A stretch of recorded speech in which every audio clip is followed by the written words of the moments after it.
Indonesia maju tanpa narkoba. Tanpa narkoba, kita merdeka. Berani menolak narkoba untuk bangsa. Jauhi narkoba, dekati agama. Assalamualaikum warahmatullahi wabarakatuh. Selamat sore teman-teman. Waalaikumsalam warahmatullahi wabarakatuh. Pertama-tama kita mau mengucapkan terima kasih banyak atas partisipasinya hari ini karena teman-teman udah nyempetin waktu buat join Zoom kita. Jadi sore ini kita bakal ngadain kampanye tentang bahaya nafza nih. Kalian pasti udah sering dengar kan istilah nafza. Apa sih nafza itu? Ada yang tahu nggak? Nggak tahu. Jelasin aja.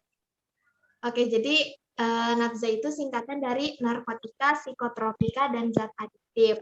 Jadi narkotika dan psikotropika itu beda ya teman-teman. Kalau narkotika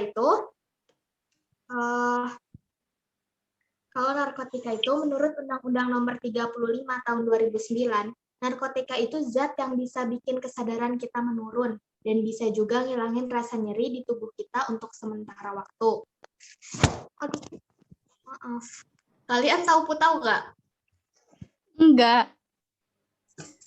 Nah, putau ini tuh nama lain heroin. Nah, heroin itu kayak susu bubuk, teman-teman. Ini tuh heroin itu termasuk jenis narkotika. Jadi kalau ada teman kalian yang ngasih susu bubuk nggak jelas tiba-tiba kayak gitu, jangan diterima ya, harus diwaspadai. Siapa tahu itu putau, kan kalau kalian konsumsi bahaya, bisa bikin kecanduan. Selanjutnya ada psikotropika. Apa sih psikotropika? Psikotropika itu zat atau obat, baik alamiah maupun sintetis, bukan narkotika. Zat ini memberikan pengaruh selektif pada susunan saraf pusat.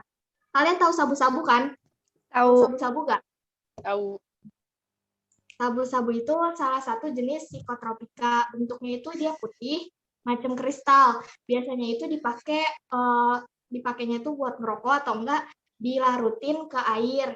Nah, ntar waktu dilarutin ke air, itu nanti disuntikin gitu. Nah, dari pengertian narkotika dan psikotropika itu bisa dilihat kan, kalau mereka berdua itu berdampak bagi kesehatan fisik maupun mental. Jadi apa aja sih dampak nafza itu?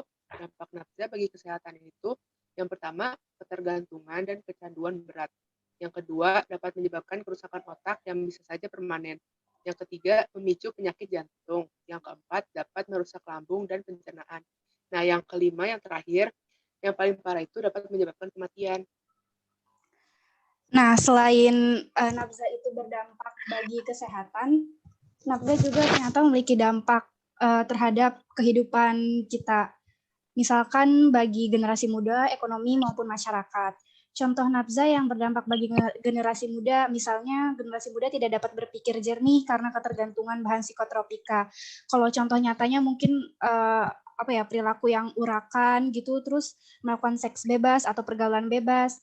Kemudian dampak nafza bagi ekonomi, pasti para pengguna nafza ini mengalami masalah keuangan ya karena ketergantungan zat psikotropika maupun narkotika.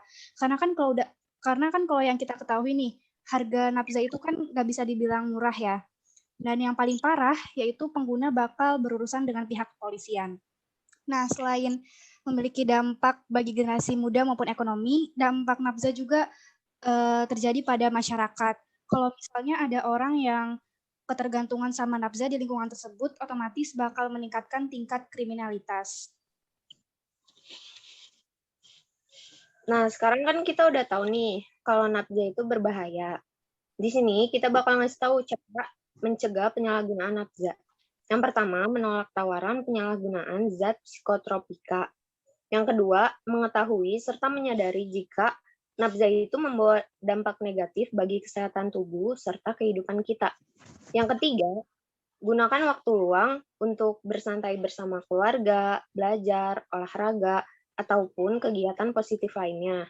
Yang keempat, melaporkan apabila ada hal yang mencurigakan serta memilih lingkungan yang baik. Oke, jadi gitu ya penjabaran dari yang telah kita sampaikan. Jadi dapat disimpulkan kalau nafza itu sangat berdampak negatif bagi kehidupan kita. Jadi jangan pernah kita coba-coba untuk memakainya, teman-teman. Indonesia maju tanpa narkoba. Tanpa narkoba, kita merdeka. Berani menolak narkoba untuk bangsa. Jauhi narkoba, dekati agama. Oke, mungkin cukup sekian yang dapat kami sampaikan. Kurang lebihnya mohon maaf. Makasih buat teman-teman yang udah join. Sekian dan Terima kasih. terima kasih. Wassalamualaikum warahmatullahi Assalamualaikum warahmatullahi wabarakatuh. wabarakatuh.